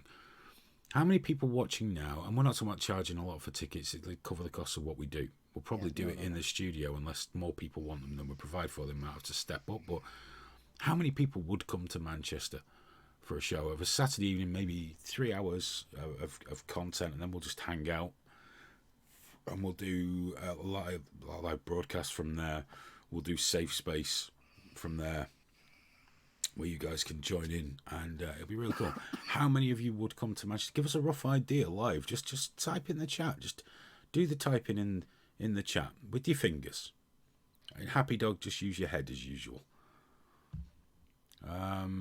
Just get to Manchester. We make sure we know where everyone's staying so we can organise for everyone to get to the venue. We'll do our thing, we hang out, and if anyone's staying over, the next night we'll go to the pub. How does that sound? Oh, yeah, like a breakfast thing. That'd be awesome, wouldn't it? We'll just go and hang out the following day. So we'll do the show on the Saturday, and on the Sunday we'll go hang out. Or if everyone gets there on the Friday, we'll hang out on the Friday. I'd rather do the show on the Saturday and then hang out on the Sunday. So we can do that. If everyone's staying, if you stay 2 nights, we'll make sure that happens, all included. We'll do all the show stuff on the Saturday. On the Sunday, we'll just go have a few beers, hang out, and have some fun. That sounds like a good idea. Ersatz mode, I promise we'll have some watercress sandwiches with vegan spread on, just for you. Just for you. Not for me, because I don't eat that filthy vegan shit, obviously. But if you guys are up for it, we'll make it happen. November the 2nd, we'll do it, and that'll be the first Trigger Warning live event, followed by Trigger Warning Get Together. And I think that'll be fucking, because I've done lively Get Togethers before, and they've been fucking great. Had a really good time. You know, we can go to a shit Chinese buffet, obviously not Ersatz, unless they do fruit. I imagine they do an apple, won't they? They'll do an apple. They'll definitely do an apple. We'll try and get Richie Allen there. Always good value in person. He's fucking brilliant in person, Richie. Well, that's what I was thinking as well. And Because we've got the couch set up, haven't we? We can get Richie up. Finally, because I've been avoiding socialism. I want to talk to his face about it. But see, the thing is, we can structure it so we can have a whole evening of Trigger Warning fun. We can do a live show. We can have a part that's just for the people that are with us. You know, little debates on things. You do a bit, I'll do a bit, give you a break, and then we'll do the safe space, and that'll be a whole evening of fucking good times on the Saturday. And the Sunday we just go chill out, hang out, talk shit in real life where no one's recording. And people can discover just how fucking truly horrible I actually am when there's no cameras around. And you, oh man, they're not going to believe it with you. We've had a few yeses. We've had enough there just to do it. Then let's do it. All right, November the 2nd. Because we kind of need to do it to sell the tickets to pay for the studio that we've taken, because the studio, the whole point of the new studio is it's there to host people, but we need money. We need money to pay for the bloody thing. Oh man, if someone said Richie doing safe space would be fun, if Richie agrees to do a safe space, I'll have the questions, no problem. No problem. So November the 2nd in Manchester. Here in Manchester. Now, what we'll do before then, we'll do the tickets through the site, triggerwarning.tv. Do go join up. We'll make a forum section for it so everyone knows who's going and what's going on. We'll make sure we know where everyone is. We'll get some contact details off you so we can help arrange your transport. If people are travelling from a long way, there's every possibility we'll nip out during the day on the Saturday as well. Come say hello and make sure you're all sound and sorted and everything's okay. So I think that's going to be a winner. I think that's going to be a winner. We'll do this. I'll make sure I'm dressed spectacularly because I'm a very smartly dressed man. And make sure that I'm polite, kind, all the things you'd expect. Graham, though. Oh, guys, you've no idea. Are vegans welcome? Of course. Yeah, of course. Yeah. Your dietary habits are of no interest to me whatsoever. There isn't. We don't eat each other's meat, mate. We're good. You can always just have a naan bread if we go for a fucking kebab. There's plenty of places in town. It's very, very it's very vegan friendly. It's not, you know. Manchester's quite a cosmopolitan place, dude. We've got a really old vegan cafe, haven't we? Is it called On the Seventh Day? Is that vegetarian or vegan? Yeah. We've got a lot of them here, dude. There's a really good curry place in the Northern Quarter as well. You know that one that does it's like a $5. It looks just like a chippy, but it's really good food. Really, really good.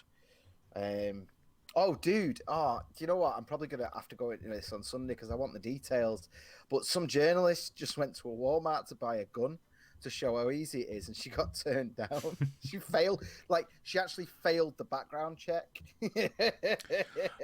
Barry Murtaugh's just asked, do we tool up in case of Antifa? No. I don't think so. I don't think getting tooled up would fill me with any confidence for ever doing this again, I'll be honest with you. Yeah. I've brought me knife, Aiden. Oh, good. Oh, cool. It's bad enough with me bringing the shotgun every week. With the amount of death threats I've had, I really don't. Even if you're friendly, I don't need anyone turning up with a knife. It makes me awfully twitchy. No, there'll be no Antifa. There'll be no problems. This is something we're doing together. This isn't something for the general public. This is for the cool people. You know? Yeah, if you want to bring friends, bring friends. We'll look at how many people we can accommodate there. What we'll have to do is if you join at triggerwarning.tv, we'll put a proper thing there, show your interest, and we'll know if we can do it in the studio or if we have to look somewhere else, we'll have a better idea. I'd rather do it in the studio, but if we get more people than anticipated, that might be a bit of a squeeze. Sutty's Rehab, yes, there is, with Taco Bell in Manchester in the Arndale Centre. So, you know. You see all his tweets about passing by a circus? Sutty, and then he sent a picture and it was bloody City's grounds. Oh, he's a Liverpool fan, isn't he? Of course, yeah. Yeah, Barry, we already have a dildo in the studio, actually. So in terms of things kicking off, we do don't. have the... It's gone missing. It has gone missing, actually. You're right. I forgot about that. When we moved, I believe the guy that moved the studio for us that day, he's not there anymore. But the dildo went. Wingman John's going to be distraught. Gorgeous George says he's on his way. Well, Gorgeous George, thanks for joining us, Date. Nice, man. Fly over, November the 2nd. Yes. Just hop on a flight. I'm sure it's a huge sum of money. We'll try and make sure it's worth it. And Manchester's a really cool city. So, you know, and it's not London. Win-win. And it's certainly not Liverpool. Don't want to go there. Liverpool, just Beatles statues everywhere, and they talk funny, like phlegm. No. Yeah, but the good thing is we've got we won't be set up the way we are now with the desk. So there will be an area. So, you know, if you want to bring some beers or whatever and have a couple, you won't be tripping over lights and things like that. No. Hopefully, anyway. No, that won't happen. It's all set up, isn't it? That definitely won't happen. Right. Do you know what? There's a couple of other things I want to touch on before we go, because we've already done an hour and a half. Yeah.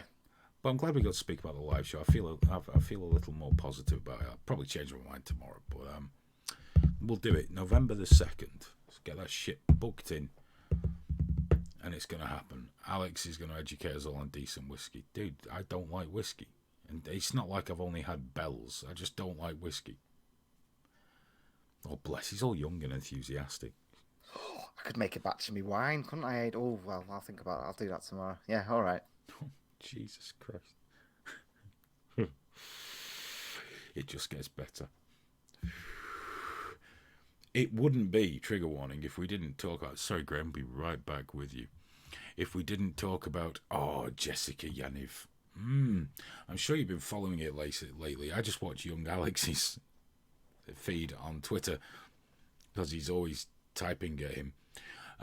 Jessica Yaniv is now saying, I didn't dox Ms. Blair White and I don't use sock puppet accounts.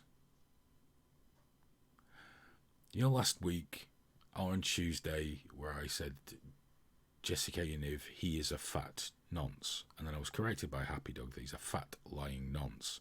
He is a fat lying nonce. He made a fucking video apologising for doxing Blair White. He made a video apologising, saying sorry. Come on, if you do that, it's normally an indicator of guilt. It's him in his voice. Doesn't use sock puppet accounts? Oh, really? All of a sudden, there's people actually like this fucking freak turning up on Twitter, is there? Every time he's got a problem. So he's harassing Spectator USA. Now, what we'll just do, look at that lovely picture. What a handsome man. Have they taken the story down as he demanded? No, they've still not taken the story down, which, rather beautifully, the story is written by Megan Murphy. That makes me very happy.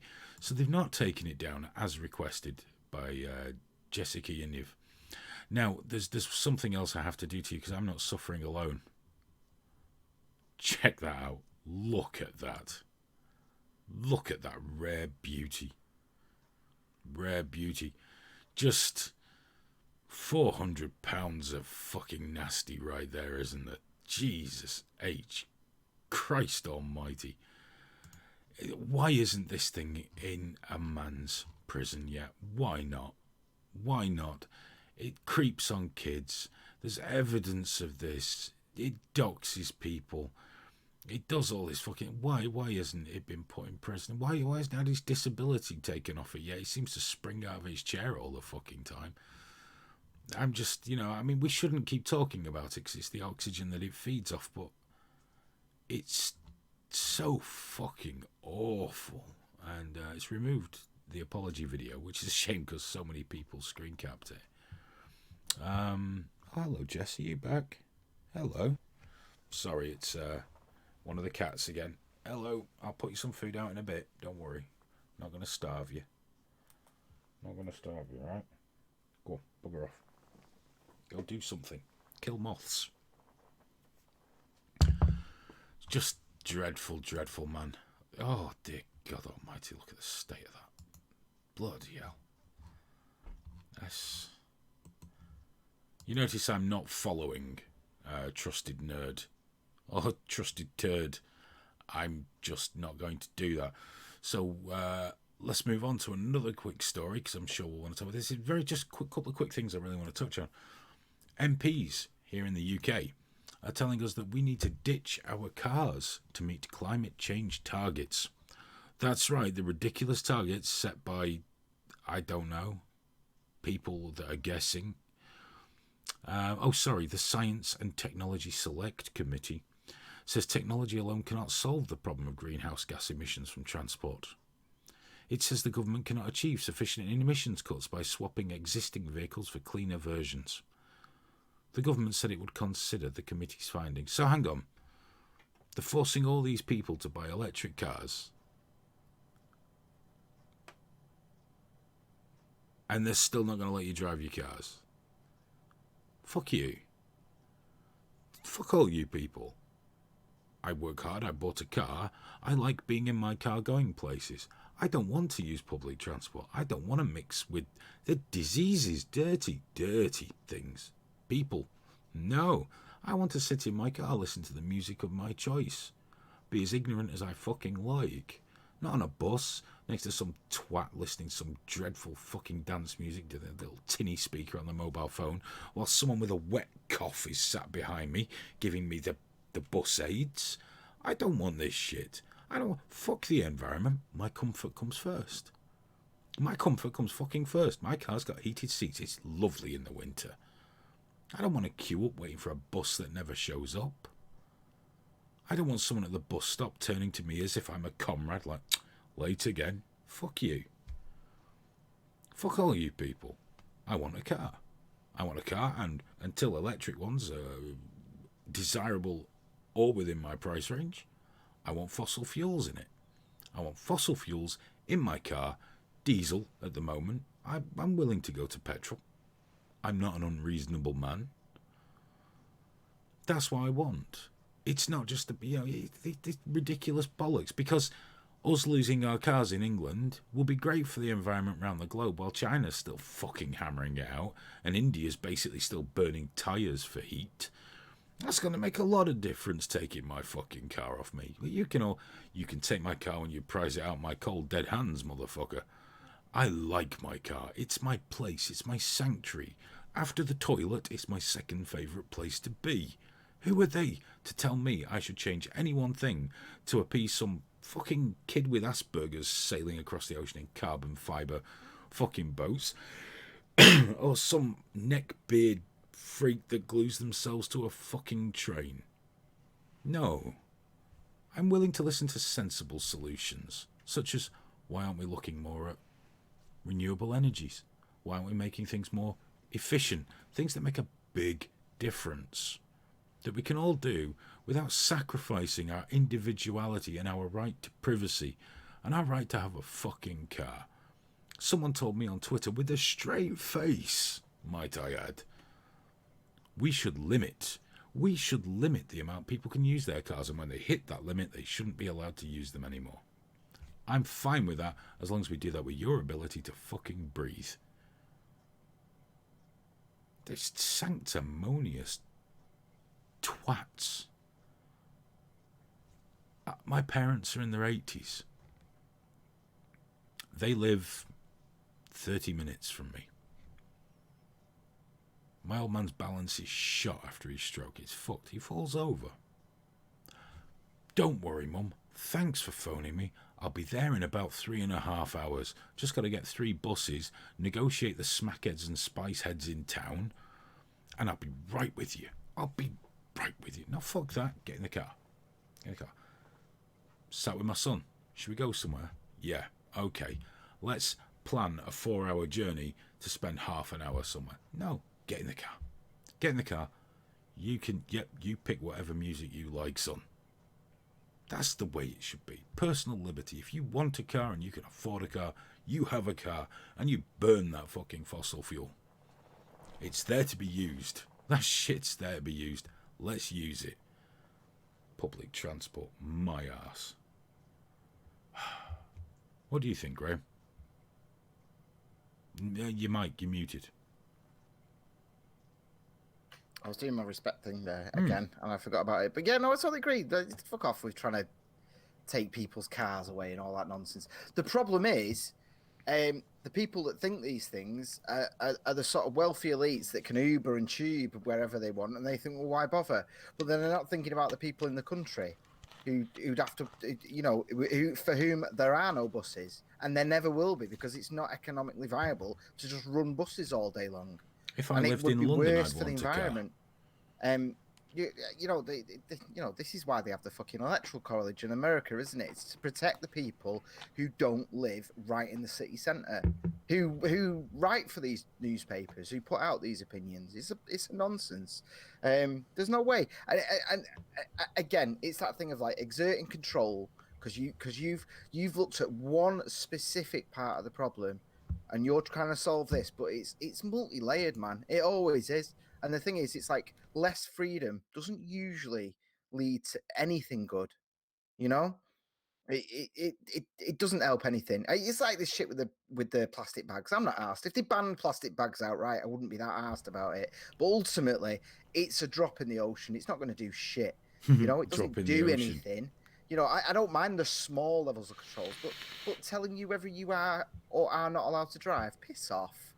The car industry needs to sell, needs to be used, needs to be done, because then the money is getting pumped into it to make everyone go electric. And at the moment, electric cars are amazing, but they're not actually that they're not viable. They're not energy efficient. The technology needs to get better. And that's not going to happen by just sacking it all off. Not to mention, it is actually true. You'd be more carbon neutral if you bought a car from 1976 and ran that on petrol than if you bought a new hybrid or something like that. Less impact on the environment. Well, that's the thing with these. They don't. It's the same with plastic bags. You know, they talk about those. You know, the bags you get, but you'd have to use one of those for 300 years or so to match the impact on the environment, because the plastic bags themselves just don't exist. And it's the same with cars, man. You know, you get one of these, they're like, oh, well, we can all have solar, we can all have this. And it's like, yeah, but where are the minerals going to come from? What about the slaves that are going to mine the minerals to get you that shit? It's not as simple as just getting it. You know, they're all going on about... But it's when these righteous pricks go, well, you're just selfish, think of the children. I am. Yeah. Mine. The thing is, though, all these children have asthma. Well, that's not the fault of cars. That's the fault of you people pumping out these broken fucking kids with peanut allergies. Do you know what? I know I'm old. I get it. But when I was at school, there was one kid with allergies. One. And he had the lot for everybody. He was allergic to fucking everything. First hint of fucking something, his tongue would swell up and all sorts. The worst anyone else had was a touch of hay fever. A couple of asthmatic kids who were pale. But, you know, I'm not having it that the air's dirtier now than it was in the 80s when we had lead in petrol. Okay, it's bullshit. I thought that Dan Crenshaw, who I really like, actually, seems like a really sound fella. I saw him on Rogan talking about it, and I saw his thing in his speech as well during the debate where he was talking about carbon capture. And he's like, dude, we're already capturing carbon from power stations, but that carbon itself is worth something, you know. So rather than killing it, it's like, no, how can we make things worth it, you know, so that if something is pumping it out, if we can get that carbon capture technology more refined and more widespread, then that, you know, the same way that a computer used to fill a room and it now goes here, this shit's going on the back of everyone's cars, you know. And why not? Why the hell not? But it's not going to happen by running away from it. I really enjoyed Dan's talk on that, actually, because he was pointing out, you know, with like wind power and all the rest of it, and it's like we need batteries the size of states just for it to work. It just doesn't exist yet. No. You know, Elon Musk said, didn't he? He'd have to buy several thousand acres of Texas to put solar down on. Yeah. He said, but now, then- if you give me that, I'll generate you a lot of power. But of course, that's not practical. By the way, sorry, American Rebellion, have a good night, sir. Take care. Yeah, no night, man. No night. Sleep well. But just this thing with like this reactionary nonsense about banning cars, and it's like, no, that's not gonna. Who's it gonna help?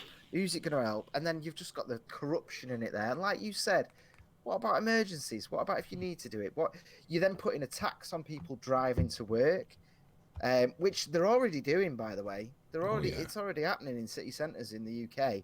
If your work address, they go to your work, get a list of employees and tax everyone. They do it via the work. So sometimes it gets passed on to you, sometimes your boss pays for it. But all that's going to do is just depress wages. It's just fucking taxes. It's not going to affect people who are financially in a position to not give a shit. But if it's your first job or whatever and you've got to get to work, it's like, no. It's like, no. It's ridiculous, man. Fucking taxing everything. I like my car, though. Yeah. That's the most important thing. I think that's the only argument I need to put forward. We're having a car. We're going to save you money by we're going to save the environment by taking all your money off you. And it's like, right, okay, what are you going to do with it then? What are you going to do with it? Because you can't run hospitals. You can't run the prisons. You can't run the police service. You can't run the schools. I'm supposed to expect that you're just going to sort out the environment as well, whilst you're failing at everything else. Loads of this money goes missing. Loads of it. Fuck off. Just reading there in chat on a slightly unrelated note. Nat Lynch, sorry, on a related note, just says we have it's called life. All plants capture carbon, then drop their leaves, which becomes soil, etc. Carbon captured. Yeah. Duke Bratsy says the American Rebellion is not a racist. He just doesn't like criminals or people from Denmark, which nobody does. That's not an unreasonable position.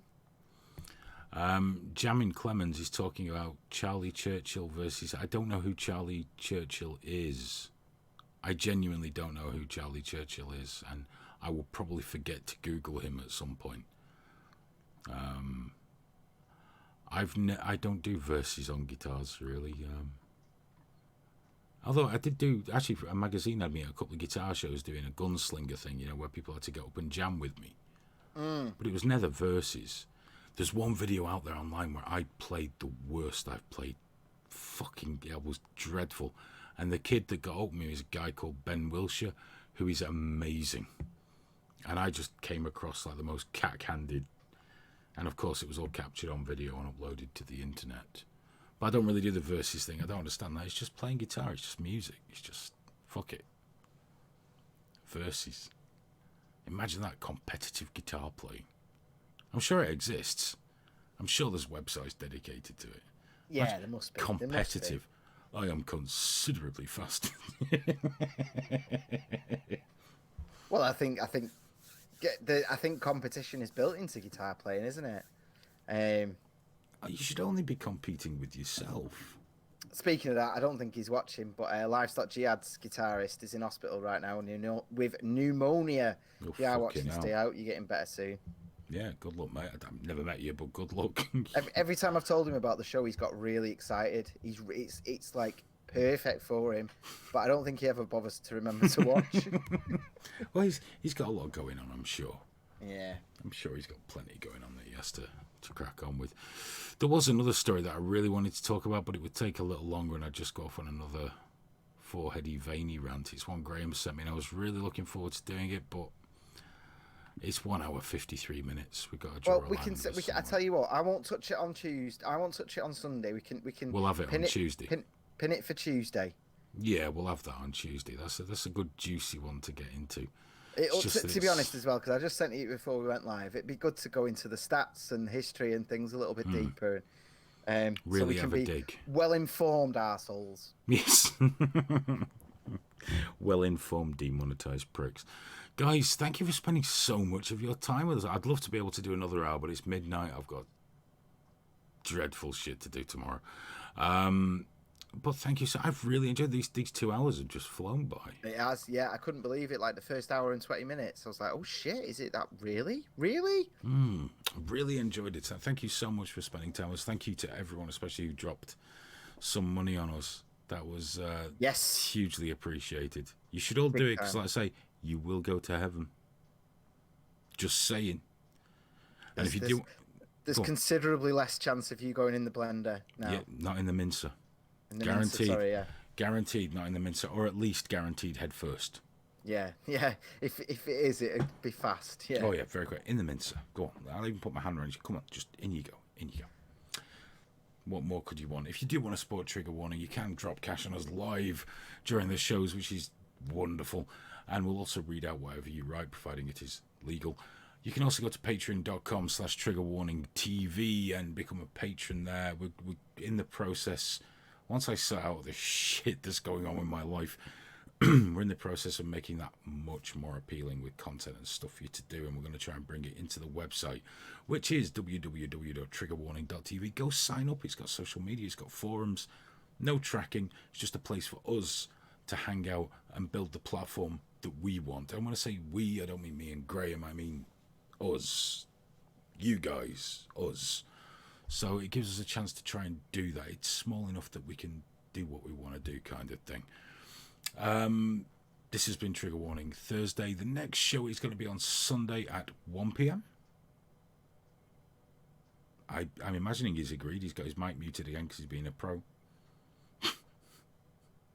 I didn't know you were. Yeah. Sunday. I just wanted to check it was 1 p.m. Yes, Sunday at 1 p.m. It will be, but as far as she's concerned, it's 12. Okay. She left at 12:20. I won't. This week. Oh my God, the liberty. 20 minutes after I should have started, just left the house. That's I'm a like, shocking liberty, Graham. You're gonna have to put your foot down here. I'm just. So if I say 1, I won't be on till 2. So as far as we're all concerned, noon. But you know. Yeah. I got you. So 1 o'clock on Sundays, TW Sunday with Graham. Fucking cracking show. I catch at least most of it whenever it really is good. He's very good. I hate to pat him on the back and give him an ego thing, given that he's a dreadful anti-disabled kind of guy. But it really is a great show. And then both of us will be back on Tuesday, and next week we'll probably be back in the studio for Trigger Warning Thursday. Although I'm getting a little too attached to doing it from here. I'm going to be honest with you. So got to sort that out.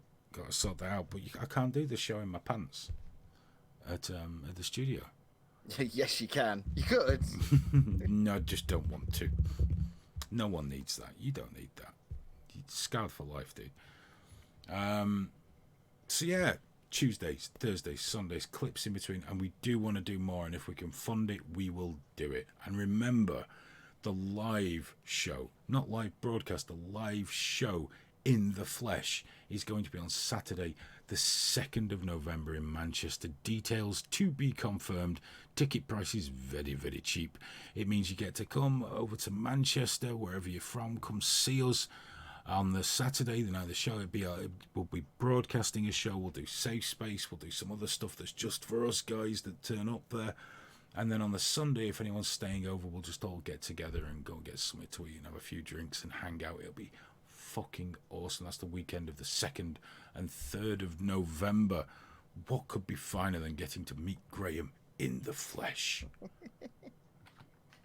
In the flesh. I get to do it every week and I'm still fucking awestruck. You guys will love it. It will be great. He will, believe me, your expectations could not possibly be high enough of how awesome he will be. And I'm not even taking the piss. You're going to have a great fucking time. Not so much with me, but with Graham, you're going to have a great fucking time. So that's all coming up. Do go to triggerwarning.tv. Like I say, sign up, keep an eye out, take part, let us know about things, and we'll be at it. So, yeah, fuck it. It's 2 hours. We should say bye-bye, shouldn't we? Yeah, night, everyone. Night, everyone. Sleep tight. Don't let the bed bugs bite. Sweet dreams. And if it's not nighttime wherever you are, go to fucking bed anyway. Because let's face it, there's fuck all else to do today.